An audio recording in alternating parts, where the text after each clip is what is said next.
এখানে আমি অর্গানডি কাপড় নিয়েছি ১.৫ গজ আর ফলসের কাপড় নিয়েছি ১ গজ আর এই যে ক্যানকেন নিয়েছি 1/2 গজ, ঠিক আছে? তো দেখুন এই যে কাপড়টাকে আমি ১ম এ মেলে নেব। মেলে নিয়ে এটাকে আমি ৪ ভাঁজ করে নেব। এটা কিন্তু ৩ হাত বহরের কাপড়। তো দেখুন এই কাপড়টাকে আমি এখন ভাঁজ করে নেব। ভাঁজ করে নিয়ে কিন্তু আমি তারপর এটাকে কাটিং করে নেব। আর এই কাপড়টা ভাঁজ করার সময় একটু আ আস্তে করে ভাঁজ করতে হবে। কারণ এদিক সেদিক কিন্তু এটা নড়ে যায়, ঠিক আছে? তো এখানে দেখুন এই যে বাড়তি কাপড় আছে। এখন আমি এই বাড়তি কাপড়টা কেটে ফেলে দেব, ঠিক আছে? আর এবার আমি লম্বার মাপটা নিয়ে নেব। তো লম্বার মাপটা দেখুন এই যে এখানে আমি নিয়েছি এখানে যে এই যে এটা হচ্ছে নিচে ঝুলের কাপড় আরকি। তো নিচে কুচির কাপড়টা কুচির কাপড়টা এখানে নিয়েছি কিন্তু 18 ইঞ্চি, ঠিক আছে? এটা আমি ৩ বছরের বেবির জন্য তৈরি করব। তো দেখুন আমি 18 ইঞ্চি করে আরেকটা পার্ট কাটিং করে নেব। এটা দিয়ে কিন্তু আমার কুচি হবে মানে যতটুকু আছে এটা দিয়ে অনেকটা ফুলবে, ঠিক আছে? আর এইটা দিয়ে তৈরি করার পরে মানে জামাটা এত সুন্দর ফুলে থাকে গায়ে দেওয়ার পরে জাস্ট ওয়াও! তো দেখুন এই যে এখন আমি বডির কাপড়টা কেটে নেব এখান থেকে। তো দেখুন এখানে আমি সমান করে ভাঁজ করে নিয়েছি। তো দেখুন এই যে এখন আমি টোটালে ৪ ভাঁজ করে নেব। ৪ ভাঁজ করে নেওয়ার পরেই কিন্তু আমি তারপর বডির কাপড়টা কাটিং করে নেব। তো বডির লম্বাটা আমি এখানে ১০ ইঞ্চি নিয়েছি দেখুন। এই যে ১০ ইঞ্চি নিয়ে তারপর যেটাকে মার্কিং করে নেব। তো দেখুন একটা স্কেলের সাহায্যে আমি এখন এই দাগটা টেনে নেব। এবারে দাগ অনুযায়ী এটাকে কাটিং করে নেব, ঠিক আছে? আর সাধারণত আমরা যদি বাড়িতে কাপড় এনে জামা তৈরি করি, এটা কিন্তু খুব সহজেই তৈরি করে নেওয়া যায়। আর এই কাপড়টা কিন্তু আমি কিনে এনেছি ৳১৫০ গজে আরকি। তো এই কাপড়টা দিয়েই কিন্তু আমি তো দেখুন এই যে এখানে কিন্তু আমি বডির কাপড়টা ভাঁজ করে নিয়েছি। বডির কাপড়টা ভাঁজ করে নেওয়ার পর কিন্তু এটা পিন দিয়ে আটকে নিতে হবে। পিন দিয়ে আটকে না নিলে কিন্তু এই কাপড়গুলো কাটা যায় না, ঠিক আছে? তো দেখুন এই যে আমি গলার মাপটা এখানে আমি ৩ ইঞ্চি নিয়েছি আর পাশে নিয়েছি ১.৫ ইঞ্চি, ঠিক আছে? ১.৫ ইঞ্চি করেই কিন্তু এটা কাটিং করে নিতে হবে যেহেতু ছোট বেবি। আর যদি বেশি দেন তাহলে কিন্তু গলা বড় হয়ে যাবে, দেখতে ভালো লাগবে না। আর কাঁধ নিয়েছি ২.৫ ইঞ্চি আর আরমোলটা নিয়েছি আমি এখানে ৪.৫ ইঞ্চি। ঠিক আছে? বডির মাপ নিয়েছি ৪ ভাগের ১ ভাগ ৬ ইঞ্চি আর এক্সট্রা করে নিয়েছি ১ ইঞ্চি। এবার দেখুন এই যে দাগ অনুযায়ী কিন্তু আমি এটা মার্কিং করে নিতেছি। আর পেছনের গলাটা একটু ছোট করে দেব। এখানে কিন্তু পেছনে কিন্তু আমি চেইন করব। ঠিক আছে? তো দেখুন এই যে এভাবে করে আমি দাগটা টেনে নিয়েছি। আমি যখন এই কাপড়গুলো কিনে এনেছিলাম তখন আমার মানে ১ম এ অনেকটা কঠিন লেগেছিল। মনে হয়েছিল যে আমি এই কাপড় কাটিং করতে পারবো না বা জামা তৈরি করতে পারবো না। কিন্তু একটা তৈরি করতে ১ম এ আমার একটু কষ্ট হয়েছিল। কিন্তু পরে একটা দেখে কিন্তু আমার আরো ৫ টা অর্ডার হয়েছে। তখন কিন্তু মানে আমার এতটাও কষ্ট হয় নাই জামাটা তৈরি করতে। ঠিক আছে? তারপর কিন্তু অনেকটা সহজ হয়ে গেছিল। এই দেখুন এই যে আমি একটা পার্ট উঠিয়ে নিয়েছি। একটা পার্ট উঠিয়ে নেওয়ার পরে কিন্তু এবার আমি সামনের পার্টটা কাটিং করে নেব। সামনের গলাটা একটু বড় হবে আর পেছনের গলায় আমি চেন দেব। তার জন্য কিন্তু একটা আমি ছোট করে কাটিং করে নিয়েছি। ঠিক আছে? এই কাপড়গুলো কিন্তু একটু কাপড় বেশি নিয়ে কাটিং করে নিতে হবে। তা না হলে কিন্তু মানে সুতাটা একটু উঠে যায়, ওভারলক করতে হয়। তো ওভারলক ছাড়া কিভাবে এটা তৈরি করবেন সেটাই কিন্তু আপনাদের মাঝে আমি শেয়ার করব। ঠিক আছে? আর খুব সহজে কিন্তু এটা আপনারাও বাড়িতেই শিখে নিতে পারবেন যে কিভাবে এটা ওভারলক করা যায় বাইরে থেকে। ঠিক আছে? মেশিন ছাড়াও। তো দেখুন এই যে এবার আমি নিচে ফলসের কাপড়টা নিয়ে নিছি। ফলসের কাপড়টা একটা আমব্রেলা শেপ দিয়ে কিন্তু আমি এটাকে কাটিং করে নেব। ঠিক আছে? আসলে অনেকদিন ভিডিও দেওয়া হয় না। আসলে আমার মানে এখন কি মানে আপনারা যদি একটু ভিডিওটা দেখেন তাহলে কিন্তু আমার ভিডিও করতে আগ্রহ হয়। অনেকদিন ভিডিও না ছাড়ার কারণে কিন্তু আমার রিলসটা অনেকটা কমে গেছে। এই কারণে আমার মানে ভিডিও করতে বা কোনো কিছু শেয়ার করতে তেমন একটা ইচ্ছে হয় না। আপনারা যদি নিয়মিত ভিডিওগুলা দেখেন, আমি অবশ্যই কিন্তু আপনাদের মাঝে নিত্য নতুন ডিজাইন শেয়ার করব। তো দেখুন এখানে কিন্তু আমি দাগ অনুযায়ী এটাকে কাটিং করে নেব। আর এই কাপড়টা কাটিং করার সময় যে এখানে একটু এলোমেলো কাপড় আছে এটাকে আমি কেটে তারপর সমান করে নেব আরকি। তো সমান করে নেওয়ার পরে এটা একটু ভাঁজ দিয়ে তারপরে যেটা নিচে রেখে একটু কাপড় বেশি করেই কিন্তু এটা কাটিং করে নিতে হবে। এটা কিন্তু একটু ভাঁজ দিয়ে আগে সেলাই করে নিতে হবে। ঠিক আছে? তো দেখুন এই যে এখানে কিন্তু আমি একটু কাপড় বাড়তি রেখে তারপর এটা কাটিং করে নিয়েছি। এবার এটা যে আমি মেলে নেব। মেলে নিয়ে কিন্তু আমি এখানে যে ক্যান বসাবো আরকি। তো ক্যান বসানোর জন্য আমি ৫ ইঞ্চির নিচে দাগ টেনে নেবো আরকি। এভাবে করে ঘুরে পুরো রাউন্ডে দাগ টেনে নেবো। আর যে আমার ক্যানটা কিন্তু ৯ ইঞ্চি থাকবে। ঠিক আছে? এটা ফলসের একটু নিচে দিতে হবে। দিলেই কিন্তু এটা অনেকটা ফুলে থাকবে। চাইলে আপনারা আরো বড় করেও কিন্তু এটা দিতে পারেন। তো এটা কিন্তু অ্যা এতটুকু দিলেই হবে। যেহেতু ৩ বছরের বাচ্চা এই কারণে আরকি। তো আমি কিন্তু পুরো রাউন্ডে এটা কাটিং করে নিয়েছি। ঠিক আছে? এবার এই যে আমি এখান থেকে বডির কাপড়টা কাটিং করে নেব। তো বডির কতটুকু কাপড় নিয়েছি দেখুন। এই কাপড়টা অনুযায়ী কিন্তু আমার এটাকে নিতে হবে। এবার দেখুন এই যে এটা আমি সমান করে ভাঁজ করে নিয়েছি। সমান করে ভাঁজ করে নেওয়ার পর কিন্তু আমি এবার এটাকে কাটিং করে নেব। তো দেখুন এই যে সাইডের কাপড়টা কেটে নিয়েছি। কেটে নেওয়ার পরে যে এখন আমি এটাকে আবার টোটালে ৪ ভাঁজ করে নেব। ১ম এ আমার ২ ভাঁজ ছিল, এখন আমি ৪ ভাঁজ করে নেব। এবার এই যে কাপড়টা সমান করে রেখে দেন।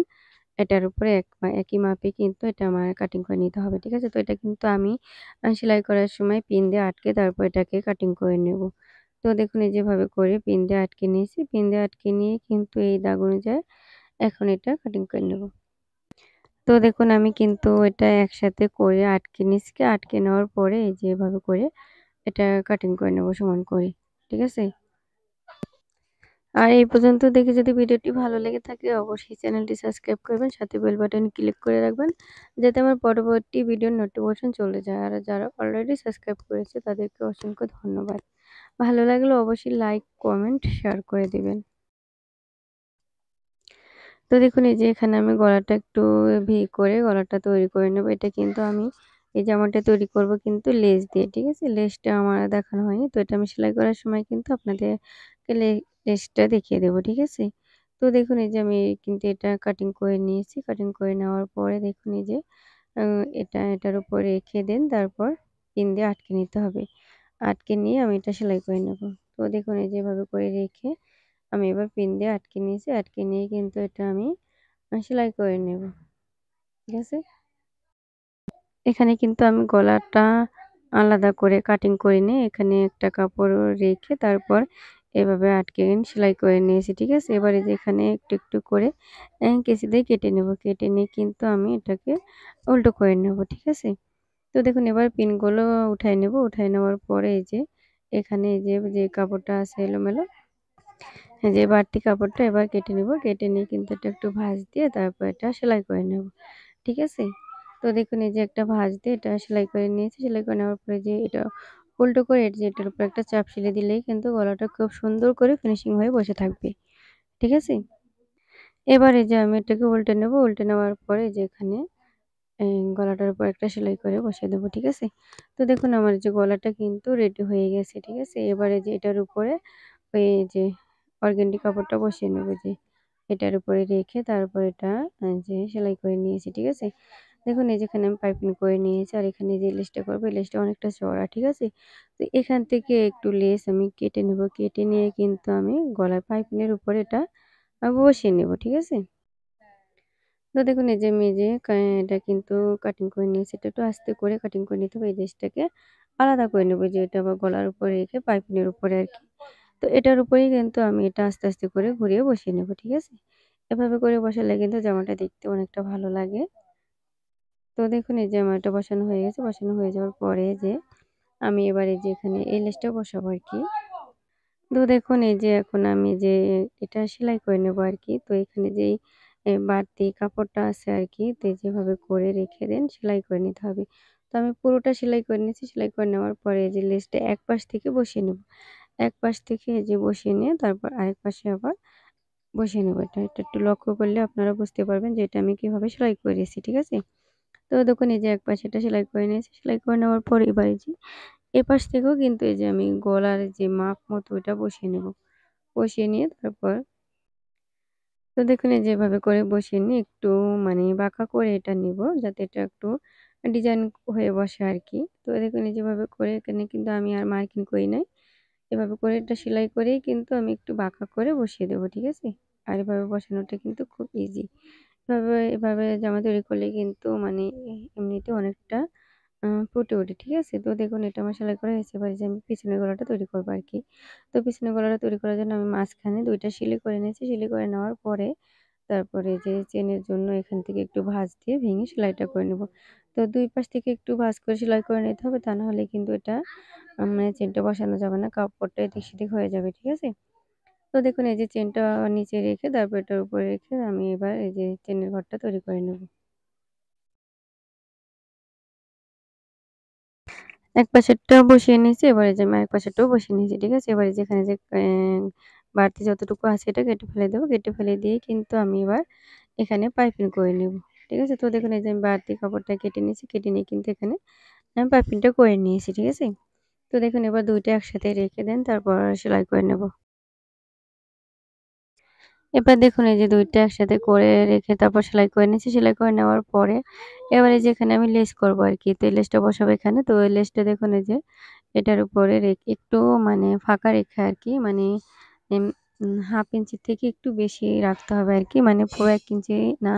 মানে সেলাই করতে যতটুকু কাপড় লাগে আরকি এতটুকু বাদ দিয়ে তারপরে এই যে আমি এখানে লেসটা বসিয়ে নিয়েছি। ঠিক আছে? এটা বসানোর পরে কিন্তু অনেকটা ভালো লেগেছে দেখুন।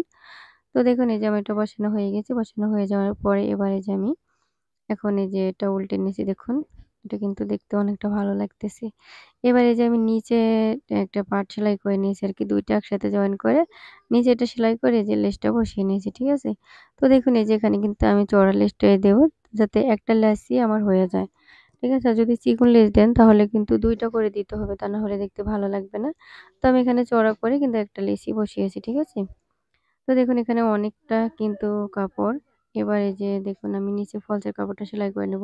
তো ফলসের কাপড়টা সেলাই করার জন্য ১ম এ একটা ভাঁজ দিয়ে ভেঙে এটা সেলাই করে নেব। তা না হলে কিন্তু সুতাটা খুলে যায়। ঠিক আছে? তো দেখুন এই যেভাবে করে একটা পা সেলাই করে নেব। সেলাই করে নেওয়ার পরে এখানে আমি একটা চাপ সেলাই করে নেব।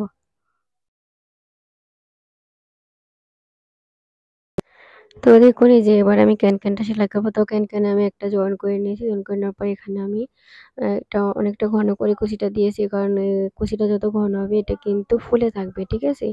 তো এবার এই যে দাগ বরাবর আমি এটা এখন সেলাই করে নেব। তো দেখুন এই যে দাগ বরাবর করে এটা সেলাই করে নিয়েছি। সেলাই করে নেওয়ার পর এবার এই যে এখান থেকে একটু ভাঁজ দিয়ে ভেঙে এটাকে সেলাই করে নেব। তো দেখুন এটা সেলাই করে নিয়েছি। এবার এই যে আমি এখানে কুচিটা তুলে নেব। তো এখানে অনেক ছোট, ছোট করে ঘন করে কুচিটা তুলে নিয়েছি। চাইলে কিন্তু আপনারা এখানে একটা বড় সুতা মানে বড় সিলি যেটা মেশিনের সবচেয়ে বড় সিলি, ওই সিলিটা দিয়েও কিন্তু কুচিটা তুলে নিতে পারেন। তো আমার কাছে সেভাবে তেমন একটা ভালো লাগে না। তাই আমি এখানে ঘন করে কুচিটাই তুলে নিয়েছি। ঠিক আছে? এবার দেখুন এই যে আমি এখানে এটা জয়েন করে নেব। জয়েন করে নেওয়ার পরে এখন এই যে বডির এই সাইডটা জয়েন করে নেব। তো জয়েন করে নিয়েছি। তো দেখুন এই যে এখানে মাঝখানে আমি ফিতা দিয়েছি। ঠিক আছে? তো মাঝখানে ফিতা দিয়ে এখন এই যে বডির কাপড়টা সেলাই করে নিয়েছি। সেলাই করে নেওয়ার পরে কিন্তু এই যে ২ টা কোমর কিন্তু একসাথে করে সেলাই করে নিতে হবে। ঠিক আছে? তো দেখুন এই যে আমি বডির তো দেখুন এই যে এখানে আমি বডির আরেকটা পাশে সেলাই করে নিয়েছি। সেলাই করে নেওয়ার পরে এই যে এটা কিন্তু অবশ্যই এটা করে নিতে হবে। তো দেখুন এই জামাটা সেলাই করে নিয়েছি। সেলাই করে উল্টে করে নিয়ে এভাবে করে রেখে দেন তারপরে যে কোমরের কাপড়টা একসাথে করে সেলাই করে নিতে হবে। তো দেখুন এটা সেলাই করে নিয়েছি। সেলাই করে নেওয়ার পরে আ এবার আমি হাতাটা তৈরি করব। হাতাটা তৈরি করার জন্য এখানে আমি ১০ ইঞ্চি করে কাপড় কেটে নিয়েছি। যে এখানে ২০ ইঞ্চি কাপড় কুচির জন্য। তো এখানে দেখুন এই যে আমি ছোট, ছোট করে কুচিটা তুলেছি। এভাবে হাতাটা করলে কিন্তু আমার কাছে অনেকটা ভালো লাগে। আপনাদের কাছে কেমন লাগে আমি জানি না। তবে আমার কাছে অনেক পছন্দ হয়েছে এই হাতাটা। তো দেখুন এই যেভাবে করে আমি এই যে হাতাটা ছোট, ছোট করে কুচি তুলে নেব এখানে কলসি হাতার মতো। তো এভাবে করে যে কুচিটা তুলে নেওয়ার পরে কিন্তু আমি লেসটা বসাবো। আর লেসটা বসানোর পরে এতটা সুন্দর লেগেছে আপনারা দেখলেই বুঝতে পারবেন। তো দেখুন এই যে এখানে আমি ছোট, ছোট করে কুচিটা তুলে নিয়েছি এভাবে। আর এই কাপড় দিয়ে এভাবে হাতাটা দিলে কিন্তু দেখতে অনেকটা ভালো লাগে। এবার দেখুন এই যে আমি এখানে একটা গ্যাস লাইট লয়েছি। গ্যাস লাইট নিয়ে কিন্তু এই যে এখানে এভাবে করে এই যে পুড়ে দিয়েছি। পুড়ে দিলে কিন্তু আর ওভারলক করতে হবে না। আর এই নিয়মটা কিন্তু অনেকটাই সহজ। ঠিক আছে? তো দেখুন এই যে এভাবে করে পুরোটা আমি সেই মানে ইয়ে করে নিয়েছি। তো এভাবে করে নিলে কিন্তু আর আলাদা করে ওভারলক করতে হয় না। তো এভাবে করে সেলাই করে নিয়েছি। সেলাই করে নেওয়ার পরে যে এবার এই লেসটা বসাবো, এটার উপরে শুধু লেসটা বসালেই কিন্তু এটা হয়ে যাবে। তো দেখুন এই যে এটার উপরে এখন আমি লেসটা বসিয়ে হাতাটা রেডি করে নেব। আর এ পর্যন্ত দেখে যদি ভিডিওটি ভালো লেগে থাকে অবশ্যই চ্যানেলটি সাবস্ক্রাইব করুন। সাথে বেল বাটন ক্লিক করে রাখবেন যাতে আমার পরবর্তী ভিডিওর নোটিফিকেশন চলে যায়। আর যারা অলরেডি সাবস্ক্রাইব করেছে তাদেরকে অসংখ্য ধন্যবাদ। তো দেখুন এই যেভাবে করে কিন্তু আমি হাতাটা বসিয়েছি। আর এই হাতাটা বসানোর পর এতটা ভালো লেগেছে আমার কাছে। তো দেখুন এই যে এভাবে করে এবারে যে হাতার ভিতরের কাপড়টা দেবো আরকি। তো ভিতরে কিন্তু আমি ছোট করে ফলসটা কেটে নিয়েছি। আপনারা কিন্তু চাইলে এটা পাইপিং করেও হাতাটা বসিয়ে নিতে পারেন। তো আমার কাছে এভাবে হাতাটা করলে বেশি ভালো লাগে। তো দেখুন এভাবে করেই কিন্তু এটা বসিয়ে নিতে হবে। বসিয়ে নেওয়ার পরে এই যে এখানে যে বাড়তি কাপড় থাকবে এটা কেটে ফেলে দেব। তো এবারে যে সাইডে একটা সিলি করে কাপড়টাকে আটকে নেবো। আটকে নিয়ে যেখানে যে বাড়তি কাপড় আছে এটা কেটে ফেলে দেবো। আর তো এই যে এবার এই যে হাতাটা জয়েন করে নেব। জয়েন করে হাতাটা লাগালেই কিন্তু তৈরি হয়ে যাবে, ঠিক আছে? আর তো সবাই ভালো থাকবেন, সুস্থ থাকবেন। আবার পরবর্তী ভিডিওতে কথা হবে। আল্লাহ হাফেজ।